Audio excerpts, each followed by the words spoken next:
Nako po, ingat-ingat sa mga idol po natin, lalo po yung mga nag-iiwan ng kanilang bahay. Iniimbestigahan na po ngayon ng Dagupan City Police Office ang panibagong insidente po ng pagnanakaw matapos pasukin po ng tatlong hindi pa nakikilalang mga kalalakihan ang isang bahay sa may San Gabriel East, Barangay Bukig, Dagupan City. Madaling araw po yan ngayong kahapon, Agosto 12. Batay po sa paunang impormasyon, nangyari po ang insidente sa pagitan ng pasado 1:00 hanggang 2:00 ng madaling araw. Nakunan umano ng CCTV ang tatlong lalaki habang pumapasok sa bahay sa pamamagitan ng isang makipot na bintana sa comfort room.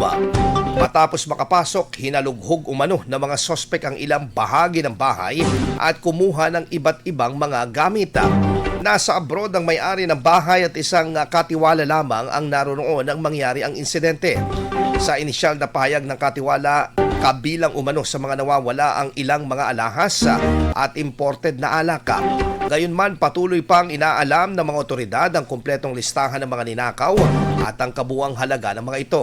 Naiblatter na sa pulisya ang insidente at nagpapatuloy ang investigasyon kabilang pagsusuri sa mga kuha ng CCTV na maaaring makatulong sa pagkakakilanlan at pagkatuntun sa tatlong sospek.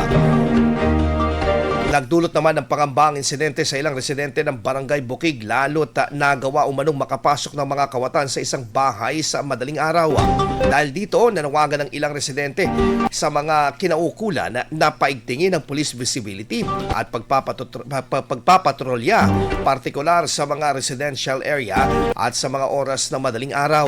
Patuloy namang hinihintay ang opisyal na resulta ng investigasyon ng pulisya kabilang ang pagkakakilanlan sa mga sospek at eksaktong halaga ng mga ari-ariang tinangay.